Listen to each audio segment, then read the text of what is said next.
Madam ये photo भेजी है किसी ने, राकेश आहूजा जी, एक बार आप भी देख लीजिए। वो कह रहे हैं कि 4 साल पहले मैडम मेयर इस सड़क का मुहूर्त कर गई थी, ये सड़क आज तक बनी नहीं। देखो बच्चा भी आधा खड्डे के अंदर जा चुका है। तो 4 साल पहले, ये दुर्गा कॉलोनी की है, वो कह रहे हैं कि 4 साल पहले मैडम मेयर इसका मुहूर्त कर गए थे, आज तक सड़क नहीं हमें मिल पाई। एक बार देख लीजिए जरा इसको। 31 साल की बारिश का रिकॉर्ड टूटा, सबके घरों में पानी आया, मैडम के घर ना तो पानी आया ना वहाँ पर सफाई की कोई दिक्कत। वहाँ पर सफाई हो सकती है, सीवरेज की सफाई हो सकती है। हमने क्या गुनाह किया है कि हमारे घरों के अंदर पानी आ गया। पुरानी टाइलों से करनाल को स्मार्ट बनाया जा रहा है, बिना सीमेंट से दीवारें खड़ी की जा रही हैं। क्या 2008 से पहले भी ऐसी व्यवस्था थी या अभी शुरू हुई? दावा तो आपने किया था कि करनाल को स्मार्ट बनवाएंगे, अब आप इस बात को कैसे कह सकते हो कि स्मार्ट सिटी में हमारी कोई दखल अंदाजी नहीं है? सवाल तो जब अगली बार आप चुनाव में उतरेंगे तब भी लोग आपसे पूछेंगे कि स्मार्ट कैसे बना। आप ये बात कैसे कह के पीछे छुड़वा सकते हो कि वहां पे हमारा दखल नहीं है? वादा तो आपने किया था, लोगों ने मेयर तो स्मार्ट बनाने के लिए आपको चुना। अगर इतना ही धक्का है तो इसका मतलब कि नगर निगम की मेयर रेणुबाला गुप्ता मजबूर है, ऊपर से जो भी थोपा जाएगा वो धक्के से रखना ही पड़ेगा, चाहे उसमें करप्शन की बदबू आ भी रही हो, दिख भी रहा हो, फिर भी ऐसा ही हो रहा है। दिखते क्यों नहीं मैडम? मिस्टर इंडिया बन के काम कर रहे हैं वो, जो दिख नहीं रहे, दिखते क्यों नहीं? अगर दिखेंगे तो सवाल नहीं उठेगा। अगर वो मिस्टर इंडिया बन के सिर्फ बिना पब्लिक के काम करेंगे तो फिर तो क्या, कैसे बात बनेगी? हम जब भी इंटरलॉकिंग टाइलों की खबरें चलती हैं, लोग सबसे पहले कहते हैं कि मैडम मेयर की फैक्ट्रियाँ लगी हुई हैं। पहले तो ये बताएं कि आपकी कोई फैक्ट्री है या नहीं है, क्योंकि लोग जानना चाहते हैं कि इंटरलॉकिंग टाइलों की जो फैक्ट्री है, क्या करनाल नगर निगम की मेयर की कोई अपनी फैक्ट्री है? अगर है तो बता दीजिए कहाँ पे है, नहीं है तो वो भी बता दीजिए। उससे मजाक बनाते हैं कि भाई इतनी अखबारों में, सोशल मीडिया में, वीडियो में आता है, फिर भी उनको लगता है कि तय मापदंड से काम हो रहा है। क्या नगर निगम करनाल की मेयर रेणुबाला गुप्ता को लगता है कि हर काम तय मापदंड के अनुसार हो रहा है? और कहते हैं काम तय मापदंड से हो रहा है, यानी कि जो चीज कैमरे में रिकॉर्ड हो रही है कि दीवार बिना सीमेंट के बनाई जा रही, पुरानी ईंटें हैं, वो भी अगर तय मापदंड है तो लोग 5 साल बाद आपसे चुनाव में नहीं पूछेंगे कि क्या ये तय मापदंड थे? लोग ये सवाल कर रहे हैं कि क्या मैडम इस बात को, यानी कि शपथ के साथ ये बात कह सकते हैं कि नगर निगम करनाल में कोई करप्शन नहीं है, लोगों का काम बिना किसी रिश्वत के होता है? ये बात आप पब्लिक के बीच में इस इंटरव्यू में कसम के साथ कह सकते हैं कि नगर निगम में कोई करप्शन नहीं है? कितने लोग धरातल पर जाकर पब्लिक के बीच में है? एक भी आदमी, आपके जितनी भी पार्टी का कोई नेता, एसी दफ्तरों में, प्रेम प्लाजा में तो बढ़िया मीटिंग होती है, खाना वाना बढ़िया खिलाते हैं, लेकिन कितने आदमियों ने धरती पर जाकर लोगों के साथ इंटरेक्शन किया, जो करप्शन के मामले हुए उसको जाकर देखा कि क्या ये खबर ठीक थी या झूठी थी? इस तरह के सवाल भी लगातार उठते हैं कि नारियल फोड़ने होते हैं तो जरूर नेता पहुंच जाते हैं, लेकिन उससे पहले और उसके बाद कोई पूछता नहीं है जाके। एक बौखलाहट जो विपक्ष की है, ये आप मुझे विपक्ष कह रहे हैं? नहीं, आपको नहीं विपक्ष कह रही हो। अगली बार चुनाव में लड़ेंगे मेयर का या कुछ आगे की तैयारी? नहीं, मैंने चुनाव कोई भी नहीं लड़ना है। अब यहाँ तक आ ही गए हैं तो हमारे चैनल को सब्सक्राइब जरूर करें और नीचे दिए गए बेल आइकन को जरूर दबाएं ताकि हर खबर सबसे पहले पहुंचे आप तक। नमस्कार, मैं हूं आकर्षण उपल और इस समय आप ये सीधी तस्वीरें देख रहे हैं IBN 24 पर। दोस्तों, लगातार घोटाले, भ्रष्टाचार, स्मार्ट सिटी, नगर निगम, यही सवाल मीडिया में, अखबारों में सुर्खियां बटोरते हैं, लेकिन जवाब देने के लिए कोई भी सामने नहीं आता। लोग जानना चाहते हैं कि अगर उन्हें कोई दिक्कत है, समस्या है, परेशानी है, अगर वो किसी चीज़ से ग्रसित है तो वो आखिर जाएं तो जाएं किसके पास? इस तरह के तमाम जो सवाल हैं उसको लेकर आज हम पहुंचे हैं करनाल नगर निगम की मेयर रेणुबाला गुप्ता के पास, जिन्होंने लगभग अपने कार्यकाल के 2.5 साल पूरे कर लिए मौजूदा सरकार में। इससे पहले भी वो करनाल नगर निगम में पार्षद थी, लगभग 7 से 8 साल का उनका कार्यकाल रहा है। लेकिन इस दौरान करनाल कितना स्मार्ट बना, स्मार्ट बनाने के लिए कितना भ्रष्टाचार हुआ, नगर निगम के अधिकारी बात को सुनते नहीं हैं, कोई नेता उनके बीच में आता नहीं है। ऐसे में करनाल नगर निगम की मेयर के लिए कितना चुनौतियों भरा ये सफ़र अभी तक का रहा है। क्या लोगों के जो आज सवालों के जवाब हम करनाल नगर निगम की मेयर से लेने जा रहे हैं, ये तमाम सवाल लोगों के हैं, क्योंकि हम इस इंटरव्यू से पहले लोगों से पूछ चुके थे कि आप करनाल नगर निगम की मेयर से क्या क्या सवाल पूछना चाहते हैं। मैम, सबसे पहले आपका स्वागत है। 2.5 साल आपके पूरे हो गए हैं। इससे पहले कि कड़वे सवाल शुरू हों, मैं जानना चाहूँगा कि उपलब्धियों के तौर पर आप क्या कुछ बताना चाहेंगे?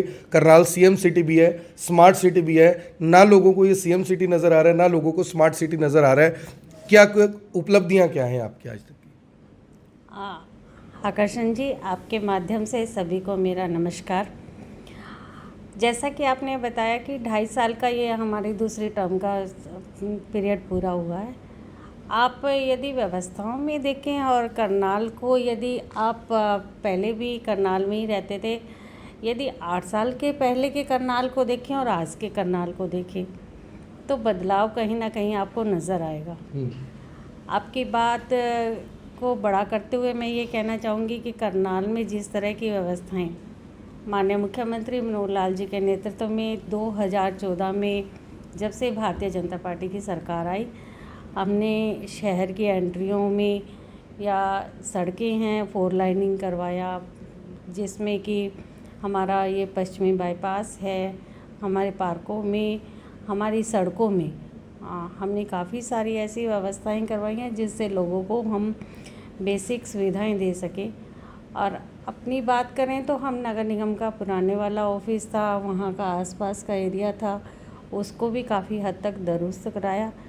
हमारे टाइम में लगभग 65 के करीब कॉलोनियों को अप्रूव करवाया गया और आज भी हमारी जो कॉलोनियाँ हैं उनमें हमारा डेवलपमेंट का काम चल रहा है, चाहे उसमें हमारा अमृत योजना से सीवरेज की पाइपलाइन है, पानी की पाइपलाइन है, उसके अलावा इंटरलॉकिंग टाइल है, वो सारा सरकार की तरफ से डेवलपमेंट करवाया जा रहा है। हमारे नए एसटीपी बने हैं और इसके साथ साथ शहर में और भी कई ऐसी व्यवस्थाएं जो लोगों को, जैसे पहले हमारे यहाँ सब कुछ मैनुअल होता था, रजिस्टर्ड मैनुअल सब होते थे, पर अब हमारी बहुत सारी सर्विसेज ऑनलाइन शुरू हुई हैं, जिसमें चाहे आपका बर्थ रजिस्ट्रेशन है, चाहे डेथ रजिस्ट्रेशन है, मैरिज रजिस्ट्रेशन है। और हमारी नगर निगम की तरफ से हम बात करें स्वच्छता की, तो 2014 में जब ये अलख जगाई थी तो हमारा शहर 165वें पायदान पे था और हमें विश्वास नहीं होता था कि हम शहर में इस तरह की स्वच्छता को आगे हासिल कर लेंगे। हालांकि अब आपका सर्वेक्षण तो रिपोर्ट आनी बाकी है, पर जब पिछला सर्वेक्षण हुआ उसमें हम लगभग 24वें नंबर पे थे, तो जिसमें हम ये कह सकते हैं कि स्वच्छता में हमने काफ़ी सारे आयाम, काफ़ी सारे कदम हम आगे बढ़े हैं। व्यवस्थाओं के तौर पे हमारे शहर में हमने कोशिश करी थी कि सिटी बस सर्विसेज भी दी जाए। हालांकि बहुत ज़्यादा लोगों को इसका बेनिफिट नहीं हो पाया, पर फिर भी नगर निगम की तरफ से पूरा प्रयास रहा और शहर में सिटी बस सर्विस प्रोवाइड की जाए। तो जो बेसिक नेसेसिटी हैं लोगों को प्रोवाइड करने के लिए हमारी सरकार की तरफ से पूरी तरह से प्रयास रहा और इसमें कहीं ना कहीं लोगों की समस्याओं को हमने कम किया है। हालांकि कहीं ना कहीं समस्याएं बाकी होंगी जिसे आने वाले समय में हम पूरा करेंगे। ये तो बात रही मैडम उपलब्धियों की। सबसे पहले क्योंकि आपने बात पश्चिमी बाईपास की जाहिर तौर पर बड़ी सौगात मिली, बहुत लंबे समय से मांग थी, सीएम साहब ने वादा भी किया था, सरकार बनी, हालांकि 2-2.5 साल लेट ही आप वो जनता को दे पाए, लेकिन पश्चिमी बाईपास मिला। लेकिन उसके अंडरपास जो बना है मैडम, आज भी वहाँ पर 4 साल हो गए, पानी खड़ा हो जाता है, पानी निकासी की कोई प्रबंध नहीं है। हालांकि करनाल में इस बार ज़्यादा बारिश हुई है, लेकिन वो तो थोड़ा सा भी बारिश होती है वहीं पर अंडरपास में पानी जमा हो जाता है। यानी लोग ये सवाल उठाते हैं कि आप जो भी सौगात देते हैं उसमें कुछ ना कुछ, यानी चांद में जैसे दाग की बात होती है, एक दाग ऐसा जरूर छूट जाता है जिसका जवाब किसी से नहीं दिया जाता। इसको लेकर क्या कहना चाहेंगे? ये व्यवस्था के अंदर परिवर्तन की जो बात हुई थी, परिवर्तन कहीं पर भी नहीं हुआ। पहले भी ऐसे होता था, वही इंजीनियरिंग है, आज भी वही इंजीनियरिंग है। फिर माथा फोड़ देते हैं कि जी कांग्रेस के भर्ती किए हुए अफसर हैं, जब हमारे वाले अफसर आएंगे तब व्यवस्था बदलेगी। इस पर क्या कहेंगे? नहीं, पश्चिमी बाईपास की कई बार शिकायतें भी आई हैं और इसमें जो अंडरपास है उसमें पानी की निकासी की समस्या का आज भी पानी है। आज भी ये सड़क बेसिकली B&R की तरफ से बनाई गई और इसमें जब भी इस समस्या की तरफ आया तो वहाँ का पंप लगा के उसको पानी को निकाला भी जाता है। और उसमें अब B&R की तरफ से ये एक आश्वासन दिया गया कि भाई कहीं ना कहीं उसमें पानी की निकासी के लिए कोई हार्वेस्टिंग पॉइंट बनाया जाएगा, जिससे लोगों को आने वाले समय में वो समस्या नहीं होगी। दूसरा सवाल मैम ये है, आपने कहा कि इंटरलॉकिंग टाइलें, हालांकि मुझे उम्मीद नहीं थी कि आप उसको उपलब्धियों में गिनाएंगे, क्योंकि इंटरलॉकिंग टाइलें तो वैसे ही इतना सुर्खियों में हैं कि लोग अब ये पूछने लगे हैं कि क्या जीटी रोड भी कभी इंटरलॉकिंग टाइलों से बनेगा। ये इंटरलॉकिंग टाइलों का मैडम क्या कंसर्न है? हार्वेस्टिंग की ज़रूरत ना पड़ती, जो आपने सड़क के किनारे जितने पार्ट थे जहाँ पर पहले मिट्टी रहती थी, पानी सूख जाता था, बारिश आती थी, तो वहाँ पर भी आपने टाइलें लगवा दी।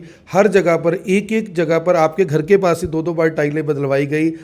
जो माल रोड के पास का रोड है, जो जहाँ पर गवर्नमेंट के क्वार्टर्स भी, वहाँ पर 3 बार टाइलें बदली गई। ये टाइलों का क्या चक्कर है? यानी जहाँ पर दिल करता है वहीं पर टाइलें लग जाती है, हर 2 साल में उसको बदलने का काम शुरू हो जाता है। कभी कहते हैं नगर निगम लगा रहा है, कभी कहते हैं स्मार्ट सिटी लगा रहा है, पैसा तो जनता का ही है। ये टाइलों का क्या चक्कर है? टाइलों पर आकर सारा सिस्टम क्यों रुक जाता है? देखो, वैसे तो इंटरलॉकिंग टाइलों की सड़कों को हम देखें तो स्ट्रेंथन के हिसाब से कहीं भी कम नहीं है। यदि उसे प्रॉपर वे से बनाया जाए तो कहीं कोई इंटरलॉकिंग टाइल की सड़क बनाई गई है और वो ठीक से बनी हुई हो तो उसकी स्ट्रेंथनिंग में कोई कमी नहीं है और उसे ठीक से बनाया भी जा सकता है। इंटरलॉकिंग टाइल लगाने का एक उद्देश्य ये भी रहा था कि कहीं ना कहीं जब हम सड़क बनाते हैं, वैसे हम भी प्रेफर करते हैं कि सीसी की सड़क होनी चाहिए या फिर ऐसी जो मैस्टिक एस्फाल्ट की होनी चाहिए जिसमें कि व्यवस्था पूरी तरह से सुचारू रूप से चलती रहे। पर कई बार ऐसी होती है कि सड़कें बनाएंगे और फिर उसमें कोई कनेक्शन लेगा या उसमें आसपास के प्लॉट्स खाली हैं, तो यदि वो सड़क इंटरलॉकिंग टाइल की बनी हुई है तो उसमें लेने में आसानी रहती है, उसको रीलेइंग करना बहुत आसान रहता है। बार बार बदलने का क्या मकसद है मैडम? एक ही सड़क को साल में 2-2 3-3 बार बदल दिया जाता है। जहाँ पर कच्ची कॉलोनी है वहाँ पर तो टाइलें देखो लग नहीं पा रही वहाँ, क्योंकि भी वो अनअप्रूव्ड है। जो अप्रूव्ड जगह वहाँ पे 2-2 3-3 बार लगती है। अगर आपको नहीं पता तो मैं आपको बता सकता हूँ कहाँ कहाँ लग रही है। नहीं, कोई ऐसी विशेष जानकारी है तो आप मुझे ज़रूर बता दें। सेक्टर 13 में मैम अभी हाल ही में आपने देखा होगा, आरटीआई एक्टिविस्ट हैं आपकी पार्टी से भी जुड़े हुए हैं, राजेश शर्मा जी, उन्होंने दिखाया कि पुरानी टाइलें उतार कर नई टाइलें लगा रही हैं। करनाल के अंदर कुल 50 लोग ऐसे नहीं हैं जिनको दिखाई नहीं देता, उनके लिए 5,70,00,000 रुपए स्मार्ट सिटी ने कर्ज दिए। आपको नहीं लगता कि पैसे की बर्बादी हो रही है? पैसा आया है तो उसको ऐसी जगह लगाओ जहाँ पर उसका उपयोग है। आप ऐसी जगह पर पैसा लगवा देते हैं जहाँ पर उसका कोई यूज़ नहीं है और लोग बल्कि और गालियाँ देते हैं कि भाई यहाँ पर कर क्या रहे हैं। नहीं, आपने जो सेक्टर 13 और 14 वाली बात बताई है उसमें नगर निगम की तरफ से 2 साल पहले जब पार्षद की डिमांड आई थी, वहाँ के लोगों की भी डिमांड आई थी, तो उसमें एक फुटपाथ का निर्माण कार्य करवाया गया था और उसमें और स्मार्ट बनाने के लिए स्मार्ट सिटी की तरफ से एक प्रोजेक्ट लाया गया। हालांकि बहुत ज़्यादा इंटरफेयर हमारा स्मार्ट सिटी में नहीं रहता। स्मार्ट सिटी के अलग पीडी हैं, अलग उनकी टीम है जो इस तरह के काम करते हैं। जब वहाँ से इस तरह की शिकायतें आई कि वहाँ पर टाइलों को उखाड़कर टाइलों को दोबारा से लगाया जा रहा है, तो हमने नगर निगम की तरफ से एक संज्ञान में मामला आया तो नगर निगम की तरफ से एक लेटर भी स्मार्ट सिटी को भेजा और नगर निगम ने भी अपने लेवल पर एक डिसीज़न लिया कि कहीं भी हमारी टाइलों को स्मार्ट सिटी नहीं उखाड़ेगा और यदि उखाड़ेगा तो उन टाइलों की पूरी तरह से रिकवरी स्मार्ट सिटी हमें ही देगा। किसी कारण से यदि उखाड़नी भी पड़ जाती है, यदि कोई ऐसा प्रोजेक्ट स्मार्ट सिटी की तरफ से आया भी है तो उसकी जानकारी नगर निगम को पहले से देगा ताकि हमें इस तरह की दिक्कतों का सामना ना करना पड़ सके। मैम वो पैसे तो देखो, आप निजी तौर पर पर्सनली राजनीति और मेयरशिप से हटकर बताइए कि क्या ये ठीक है कि पुरानी टाइलें उतार कर 2 साल बाद ही वहाँ पर नई टाइलें लग रही, पुरानी टाइलें कहाँ जा रही हैं कुछ नहीं पता, उसकी लेबर कौन दे रहा है कुछ नहीं पता, वो पैसा आ रहा है ये पता, जा कहाँ रहा है ये किसी को नहीं पता। नहीं, यही जानकारी हमने स्मार्ट से नगर निगम के सभी एक्शनों को हम मेरे माध्यम से भी और पार्षद के माध्यम से भी जब शिकायत दी गई तो एक लेटर लिखा गया। उस लेटर में ये जानकारी ली गई कि उन टाइलों का क्या किया गया। जब उन्होंने बताया कि ये सारा स्मार्ट सिटी के अंडर है और स्मार्ट सिटी ने उसे ओवरटेक कर लिया है, तो हमने फिर नगर निगम से एक आदेश जारी किया है जिसमें जो भी हमारी टाइलें लगी हुई हैं उनको स्मार्ट सिटी बिना जानकारी के या बिना वजह के नहीं उखाड़ेगा। आप मैम कह रहे हैं कि 8 साल पहले करनाल में और अब के करनाल में बहुत फ़र्क है। फ़र्क तो ये देखने को मिला कि पुरानी टाइलों से करनाल को स्मार्ट बनाया जा रहा है, बिना सीमेंट से दीवारें खड़ी की जा रही हैं। क्या 2008 से पहले भी ऐसी व्यवस्था थी या अभी शुरू हुई है ये? नहीं, आप बिना सीमेंट से कौन सी दीवार है ये आप मुझे इसकी जानकारी जरूर देंगे। नगर निगम की तरफ से यदि कोई ऐसी दीवार है तो उसमें जो भी अधिकारी इसमें दोषी होगा उसके खिलाफ जरूर कार्रवाई होगी। हमारी तरफ से नगर निगम की तरफ से यदि इस तरह की कोई शिकायत, स्मार्ट सिटी का काम था वो, लेकिन जब आपने मेयर बनना था तो बड़े बड़े जो इश्तिहार थे, विज्ञापन थे, दावा तो आपने किया था कि करनाल को स्मार्ट बनवाएंगे। अब आप इस बात को कैसे कह सकते हो कि स्मार्ट सिटी में हमारी कोई दखल अंदाजी नहीं है? सवाल तो जब अगली बार आप चुनाव में उतरेंगे तब भी लोग आपसे ही पूछेंगे कि स्मार्ट कैसे बना। आप ये बात कैसे कह के पीछे छुड़वा सकते हो कि वहाँ पे हमारा दखल नहीं है? वादा तो आपने किया था, लोगों ने मेयर तो स्मार्ट बनाने के लिए आपको चुना है। देखो, लोगों की डिमांड और लोगों की सोच को हम लोग आगे बढ़ा सकते हैं। लोगों की सोच रहती है कि हमारा शहर स्मार्ट हो, यहाँ पर इस तरह की खूबसूरती होनी चाहिए। तो वहाँ जो प्रोजेक्ट डायरेक्टर हैं, हम उन्हें अपनी वहाँ पर यदि हम अपनी डिमांड एज ए डिमांड भी जैसे आम आदमी भेजता है, तो इस तरह से हमारी तरफ से यदि डिमांड चली जाती है तो मैं ये समझती हूँ कि लोगों की बात को हम पहुँचा पाते हैं। पर वहाँ पर जो कार्य होता है उसमें एक टीम अलग से है जो नगर निगम से हटके है, और वो टीम अपने लेवल पे काम करती है। उसमें कभी हमारा दखल अंदाजी नहीं रहती है, और वो टीम अलग से जो काम करती है उसकी जिम्मेदारी उसकी बनती है। और हम तो आपकी तरह, और लोगों की शिकायत आती है तो हम भी शिकायत रखते हैं उसके साथ साथ। लोगों के साथ साथ जैसे आपने जानकारी दी इंटरलॉकिंग टाइल की या दीवार की, तो हम उन्हें बताते हैं कि इस तरह की आपके काम में कमियां हैं जिसे सुधार करना चाहिए। और ये चर्चाएं आपकी बार ज़्यादा देखने को मिली है, तो आपकी बार जब माननीय मुख्यमंत्री जी आएंगे तो हम ज़रूर इस बात को संज्ञान में लेंगे कि भाई इस तरह से यदि हमारे शहर के बासिंदों के लिए यदि स्मार्ट बनाया जा रहा है तो उनकी भागीदारी जरूर होनी चाहिए। मैम, आपने कहा कि संज्ञान में डालेंगे, उनसे सवाल पूछते हैं ना तो वो कहते हैं मेरे संज्ञान में कोई मामला है, और कहते काम तय मापदंड से हो रहा है। यानी कि जो चीज़ कैमरे में रिकॉर्ड हो रही है कि दीवार बिना सीमेंट के बनाई जा रही, पुरानी ईंटें हैं, वो भी अगर तय मापदंड है तो लोग 5 साल बाद आपसे चुनाव में नहीं पूछेंगे कि क्या ये तय मापदंड थे? नहीं, उसमें अभी आपने जानकारी दिया, उसमें जो भी अधिकारी दोषी होगा उसके खिलाफ जरूर कार्रवाई करेंगे। चलो, ये तो एक पेट देखो डायलॉग है, चाहे सरकार किसी की भी हो, नेता कोई भी हो, कहना यही है कि जो भी अधिकारी दोषी होगा कार्रवाई करेंगे। आपने कहा कि जिम्मेवारी नगर निगम की ज़्यादा है। लोग ये सवाल कर रहे हैं कि क्या मैडम इस बात को, यानी कि शपथ के साथ ये बात कह सकते हैं कि नगर निगम करनाल में कोई करप्शन नहीं है, लोगों का काम बिना किसी रिश्वत के होता है? ये बात आप पब्लिक के बीच में इस इंटरव्यू में कसम के साथ कह सकते हैं कि नगर निगम में कोई करप्शन नहीं है? देखो, आप कहीं से बात लेके आए हैं तो मैं ये नहीं कहूँगी कि आप बात गलत लेके आए हैं। आपकी जानकारी में कहीं ना कहीं कोई मामला आया होगा, पब्लिक की जानकारी में कहीं ना कहीं कोई मामला जरूर आया होगा जो पब्लिक ने इस तरह की बात रखी है। और यदि पब्लिक इस तरह का यदि कोई दोष लगाती है तो यदि वो प्रूफ लेके आएगी तो अब जैसे पहले किसी हमारी बात में जानकारियाँ आई हैं, तो चाहे हमारे जेई हैं, चाहे एक्शन है, चाहे एमई है, जो भी हमारे ब्रांच से हैं, हम उनके खिलाफ कार्रवाई करते हैं, या उनकी जो कंपनी काम करती है उस पर पेनल्टी डालते हैं। कई बार लाइटों की शिकायत आती है, कई बार सफाई की शिकायत आती है, तो उसमें हम पेनल्टी डालते हैं कॉन्ट्रैक्टर के ऊपर। पर ऐसा कुछ नहीं कह सकती मैं कि आपको झूठा वादा करके ये कह दूं कि भाई कुछ ऐसा नहीं है। मेरी जानकारी में जब भी कोई भी मामला आता है तो हम उसमें, तो क्या पब्लिक आपके पास ऐसी शिकायतें लेकर यानी कि नहीं आती आपके पास डायरेक्ट ऐसे कोई कि भाई किसी ने किसी का ऐसा कि भाई किसी ने करप्शन किया है तो वो विद प्रूफ आती है, तो मेरी तरफ से उसमें ज़रूर कार्रवाई हुई होगी और उसमें ज़रूर उसको जवाब भी दिया गया होगा। वैसे मेरी जानकारी में ऐसा कोई मामला नहीं है कि जो कोई मामला आया और उस पर कार्रवाई ना हुई। एक सवाल कमेंट किसी ने किया मैडम, वो कह रहे हैं कि 31 साल की बारिश का रिकॉर्ड टूटा, सबके घरों में पानी आया, मैडम के घर ना तो पानी आया, ना वहाँ पर सफाई की कोई दिक्कत है, बढ़िया सफाई रहती है, ना पानी आया।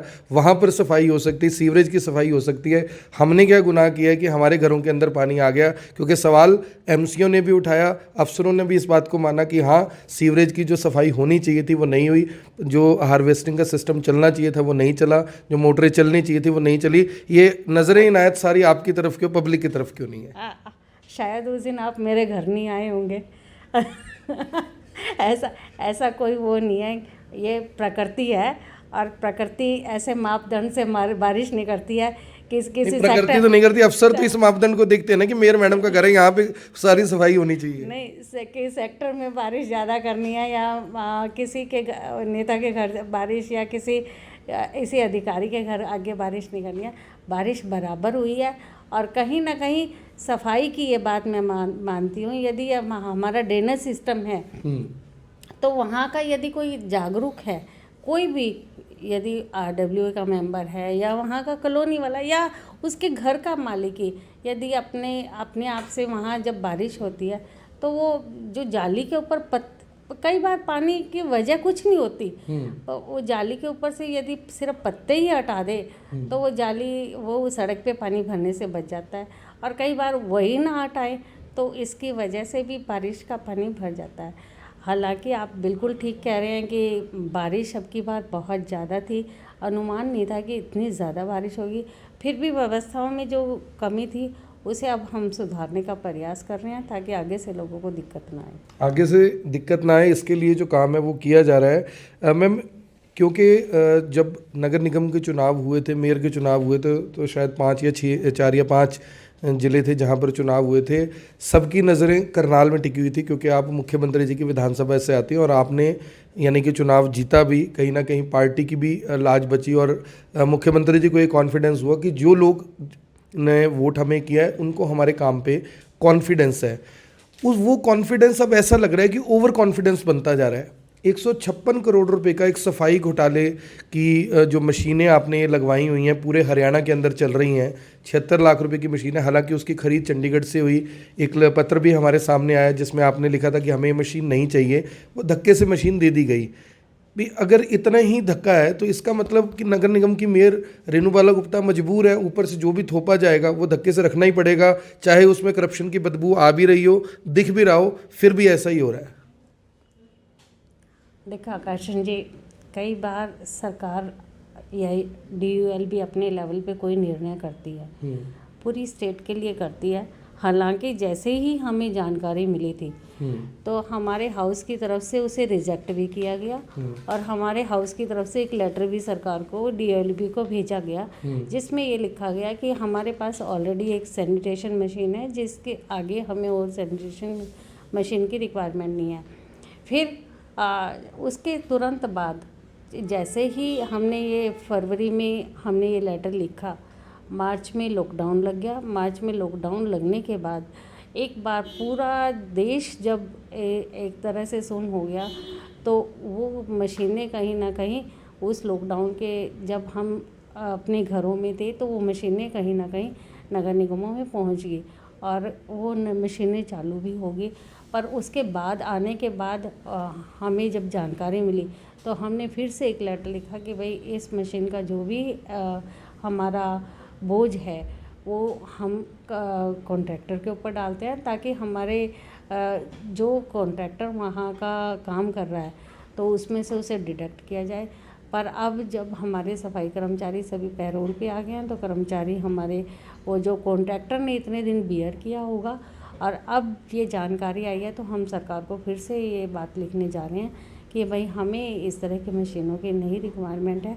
यानी आपकी नज़र में भी, ईमानदारी से जवाब दीजिएगा, आपकी नज़र में भी वो वेस्टेज ऑफ मनी है या नहीं? 4,60,000 रुपये उसकी मेंटेनेंस, 2.5 लाख रुपए का डीजल, कितना जायज़ है मैडम? 7 लाख रुपए नगर निगम तनख्वाह के लिए पैसे तो स्मार्ट सिटी से उधार लेता है और यहाँ पर आपने यानी 4,60,000 रुपये, 2.5 लाख रुपए तेल के पैसे। आपकी नज़र में ईमानदारी से बताइए क्या उसकी ज़रूरत है? क्या ये आपको नहीं लगता वेस्टेज ऑफ मनी है?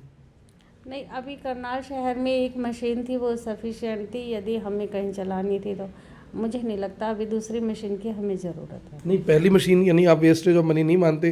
क्योंकि वो तो जो मशीनें चला रहे हैं वो खुद कहते हैं कि वो सिर्फ डिवाइडर का पार्ट ही साफ़ करती है, दूसरी साइड जहाँ पर फुटपाथ है वहाँ तक नहीं आएगी वो। पहली मशीन तो हमारे पास लगभग 12-13 सालों से है। वो जो ऑलरेडी जो दूसरी अब आई है उसकी बात कर रहे हैं कि ज़रूरत नहीं थी।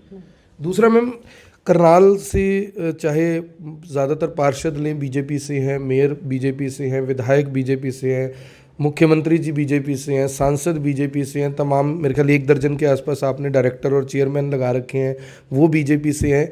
कितने लोग धरातल पर जाकर पब्लिक के बीच में हैं? कितने लोगों ने करप्शन की खबरें रोज़ अखबार में आती हैं, सोशल मीडिया पर चलती है, एक भी आदमी आपकी जितनी भी पार्टी का कोई नेता, एसी दफ्तरों में, प्रेम प्लाजा में तो बढ़िया मीटिंग होती है, खाना वाना बढ़िया खिलाते हैं, लेकिन कितने आदमियों ने धरती पर जाकर लोगों के साथ इंटरेक्शन किया, जो करप्शन के मामले हुए उसको जाकर देखा कि क्या ये खबर ठीक थी या झूठी थी?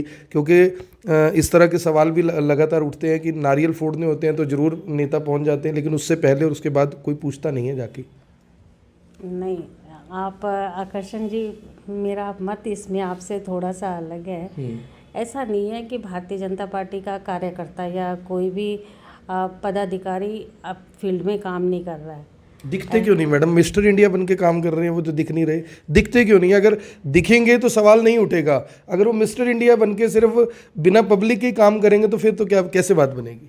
नहीं, ऐसा कुछ भी नहीं है। आप वो दिखते भी हैं, वो काम भी करते हैं।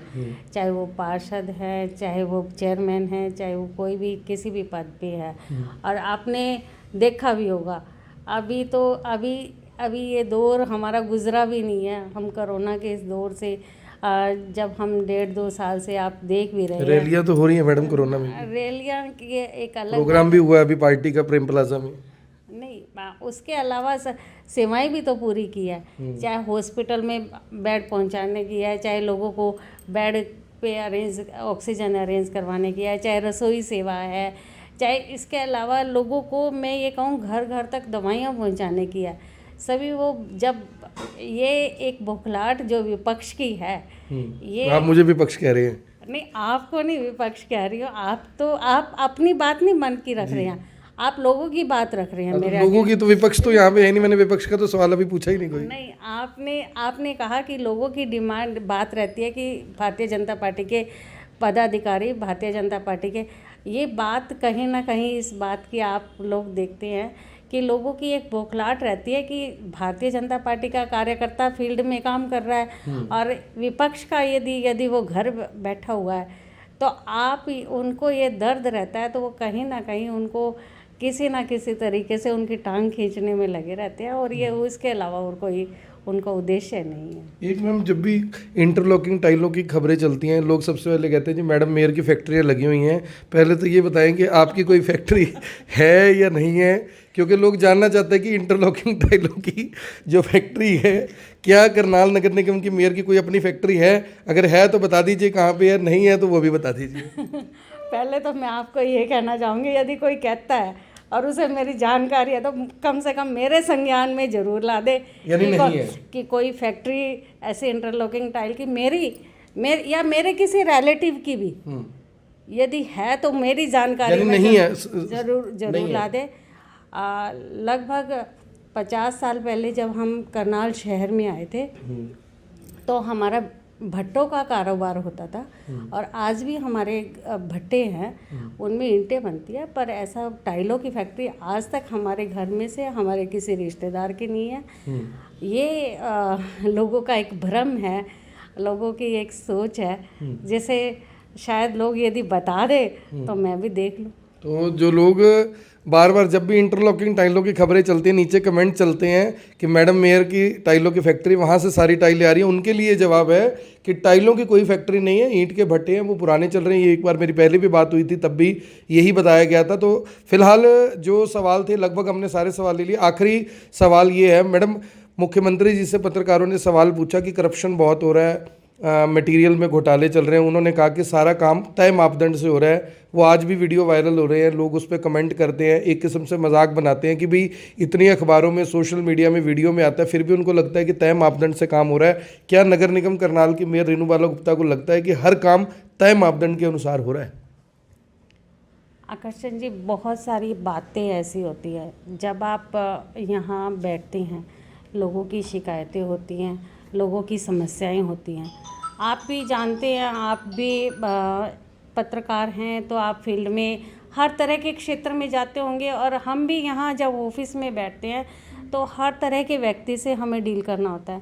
कुछ समस्याएं, शिकायतें जेन्युइन होती हैं, कुछ शिकायतें, समस्याएं सिर्फ नाम की होती हैं और कई बार लोग अपने काम को प्रेशर से, गलत तरीके से करवाना भी चाहते हैं। जिनके काम हो जाते हैं शायद वो चुप रह जाते हैं और जिनके काम नहीं होते वो इस तरह के गलत धारणाएं को पाल लेते हैं और उन धारणाओं को अलग अलग तरीके से फील्ड में फैलाते हैं। और मेरा हमेशा से एक मत रहा है और हमेशा से एक सोच रही है कि किसी भी बात को यदि कोई कहता है तो उसको सफाई देने का मेरा कोई उद्देश्य नहीं होता।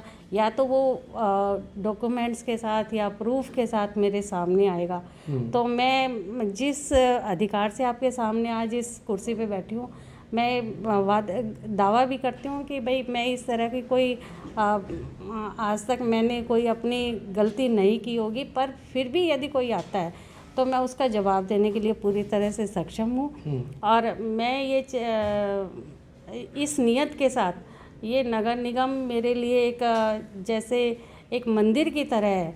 मैं एक अच्छी भावना के साथ लोगों के साथ जुड़कर उनकी समस्याओं का समाधान करने के लिए आती हूँ। और मुझे विश्वास है कि लोगों का इतना ही विश्वास मेरे ऊपर है, तभी जब मेरा ये कार्यकाल पूरा हुआ और इसके बाद दोबारा नगर निगम के चुनाव के दौरान में गई तो लोगों ने वो विश्वास भी जताया। मैं उनके विश्वास को कहीं ना कहीं ख़राब नहीं करना चाहती। तो मेरा विश्वास है कि भाई जो भी काम किया जाए यदि सच्ची नियत से किया जाए तो वो अच्छा ही काम होगा, लोगों की समस्याओं का समाधान ही होगा और हर तरीके के लोगों को कहीं ना कहीं किसी चीज़ का दिक्कत होगी तो उसे सुलझाने का पूरा प्रयास करेंगे। मैडम ये फोटो भेजिए किसी ने, राकेश आहूजा जी, एक बार आप भी देख लीजिए। वो कह रहे हैं कि 4 साल पहले मैडम मेयर इस सड़क का मुहूर्त कर गई थी, ये सड़क आज तक बनी नहीं। देखो बच्चा भी आधा खड्डे के अंदर जा चुका है। तो 4 साल पहले, ये दुर्गा कॉलोनी की है, वो कह रहे हैं कि 4 साल पहले मैडम मेयर इसका मुहूर्त कर गए थे, आज तक सड़क नहीं हमें मिल पाई। एक बार देख लीजिए ज़रा इसको। ये दुर्गा कॉलोनी की जो सड़क है इसमें एग्जैक्टली मुझे पता नहीं कौन सी सड़क है यहाँ पर, इसमें ये खड्डा बहुत बड़ा है। इसमें ना पहले कभी सीवरेज होते थे ना पीने का पानी होता था। जब ये अप्रूव्ड कॉलोनियों में आई तो इसमें पहले सबसे पहले सीवरेज का पाइप बिछवाया गया, पानी के पीने का पानी का। अब जब ये इसमें क्योंकि ये 35 कॉलोनियाँ एक साथ हमने अप्रूव्ड कॉलोनियाँ में काम शुरू किया, तो 35 कॉलोनियों में अभी 2-2.5 साल के पीरियड में लगभग अमृत के टाटा के जो अमृत की स्कीम के काम हैं या नगर निगम के इंटरलॉकिंग टाइल के काम हैं, वो इतने बड़े अमाउंट के एकदम से होना मुश्किल था। पर गलती ठेकेदार से ये हुई कि उसने जो पाइप बिछाने वाले ने थे उसने अपने लेवल पे पाइप बिछाता चला गया, जबकि इंटरलॉकिंग टाइल के काम अभी जितनी गति से होने चाहिए थे उस गति से नहीं हो पाए। इसकी वजह से ये दिक्कतें आई हैं। अब की बार हमने माननीय मुख्यमंत्री जी के भी संज्ञान में ये बात लाई है और इसके साथ साथ हमने ये भी सोचा है कि सबसे पहले जो गलियों में पाइपें डल गई हैं तो उनमें इंटरलॉकिंग टाइलें लगवा देंगे। और जो भी ये धौलगढ़ है, दुर्गा कॉलोनी है, आपका उचाना है, ये सारा जो एरिया है, इस एरिया में भी पानी की समस्या नहीं। अब तो बारिश के इतने दिन बाद भी, हालांकि आज फिर बारिश हो रही है, बारिश के इतने दिन बाद भी पानी की कोई निकासी का प्रबंध नहीं है। लोग कहते हैं हम नगर निगम के चक्कर काट रहे हैं, डीसी साहब के पास जाते हैं, कोई सुनवाई नहीं हो रही। यानी आपको नहीं लगता कि जो ये दर्द है लोगों का, इसी दर्द की वजह से लोगों ने 2014 में सत्ता परिवर्तन किया था, 2019 में एक बार फिर से विश्वास दिखाया। अगली बार जब जाएंगे 2024 में लोगों के बीच में, तो कैसे, यानी कि जवाब तो देना पड़ेगा ना। उस टाइम में लोग पूछेंगे कि जी बताइए आप हमारे बीच में कितना रहे। अब एक और मैसेज आ गया जी कि ज़्यादातर जो नेता हैं वो तो सिर्फ बड़े बड़े प्रोग्रामों में दिखते हैं, सड़क पर कोई नहीं दिखता। जाओ उचाना की बात कर रहे हैं, जो जैसे जहाँ पानी भरा है, ये उचाना है, धौलगढ़ है, दुर्गा कॉलोनी, करण विहार है, ऐसे बहुत सारे इलाके, एमसी साहब बैठे इनका एरिया है। तो बहुत सारा एरिया ऐसा जहाँ पर जोड़ होते थे, जहाँ पर पहले सीवरेज नहीं होता था, वहाँ पर खुले में निकासी होती थी। तो वो एरिया कई बार उसमें इस तरह की दिक्कतें आती हैं क्योंकि अब नए नए सीवरेज बिछे हैं। तो वो नए नए सीवरेज बिछे होने से एसटीपी तक वो सीवरेज का पानी पहुंचाना या स्ट्रॉन्ग लाइन वाटर का पानी पहुंचाना, उसमें अभी शुरुआत पर, क्योंकि आपको बताया मैंने ये जो जितने नाम आप ले रहे हैं ये सारे डेफिशिएंट कॉलोनी के एरिया में है और उस कॉलोनी के में जिस तरह से काम 2.5-3 साल से चल रहे हैं, तो इसमें जैसे ही इनका पूरा प्रपोजल कंप्लीट हो जाएगा फिर उसके बाद कोई शिकायत आएगी तो उसको हम बिल्कुल उसमें अधिकारी को या जो भी दोषी होगा उसको खिलाफ कार्रवाई करेंगे। पर उससे पहले यदि हमारे काम अभी अधूरा है तो हम उसे पहले पूरा करवाएंगे। अगली बार चुनाव में लड़ेंगे मेयर का या कुछ आगे की तैयारी है? नहीं, ऐसा उद्देश्य नहीं है, ना ऐसी नियत रही है। नहीं, नियत नहीं, इसमें तो लोग चाहेंगे तो लड़ना ही पड़ेगा। आपकी क्या विचार है? नहीं, मैंने चुनाव कोई भी नहीं लड़ना है। मेरे को जो जिम्मेदारी लोगों ने दी थी मैं उसे ही निभाकर आपकी बार मैं लोगों से के साथ वैसे जुड़कर सेवा करना चाहूँगी। तो मेयर का चुनाव अगली बार नहीं लड़ने जा रहे, ऐसा कह रहे हैं? चुनाव लड़ना अभी मेरा कोई उद्देश्य नहीं है। जो जिम्मेदारी लोगों ने दी है उसे निभाना मेरा उद्देश्य है। तो फिलहाल आपने देखा कि लगभग जितने सवाल मेरे दिमाग में आ रहे थे, हालांकि कुछ सवाल छूट भी गए होंगे, उनको अगली बार फिर ले लेंगे क्योंकि आधे घंटे के आसपास का ये इंटरव्यू हो चुका है। तो आप सभी से अपील, इस वीडियो को देखे भी, इसे शेयर भी करें। जिन सवालों को हमने लिया उन सवालों के जवाबों से आप कितना संतुष्ट हैं वो कमेंट बॉक्स में ज़रूर बताएं। मैडम मेयर भी उसको ज़रूर पढ़ेंगे और जाहिर तौर पर जो ऊपर तक के जो नेता हैं, अधिकारी हैं, उनको भी पता लगेगा कि आखिर करनाल की जनता के जो सवाल थे उनके जवाबों से कितना संतुष्ट है। अभी बहुत सारा काम नगर निगम के मेयर रेणुबाला गुप्ता ने बताया कि कर लिया है, लेकिन बहुत सारा काम अभी किया जाना बाकी है। लेकिन जिस तरह से बार बार हर काम के अंदर कुछ ना कुछ गलतियां, गुस्ताखियां नज़र आ रही हैं, किस तरीके से काम किया जा रहा है, कभी पुरानी ईंटें हैं, कभी 2 नंबर की ईंटें लग रही हैं, कभी बिना सीमेंट के दीवारें बन रही हैं। बात वही है घूम फिर कर कि अब सत्ता में बैठे हैं तो कितने खुलकर बोल सकते हैं, लेकिन जितना बोल पा रहे थे उतना उन्होंने जवाब ज़रूर दिया। कितना आप इन जवाबों से संतुष्ट हैं, इसका जवाब आप नीचे दिए गए कमेंट बॉक्स में ज़रूर बताएं। आप सभी से अपील, इस वीडियो को देखने वाले इस वीडियो को साथ के साथ ज़रूर शेयर करें। आप देख रहे हैं IBN 24, मैं हूं आकर्षण उप्पल। करनाल की प्रथम महिला के साथ अभी जो इंटरव्यू किया उसके बारे में कमेंट बॉक्स में ज़रूर बताइएगा। धन्यवाद।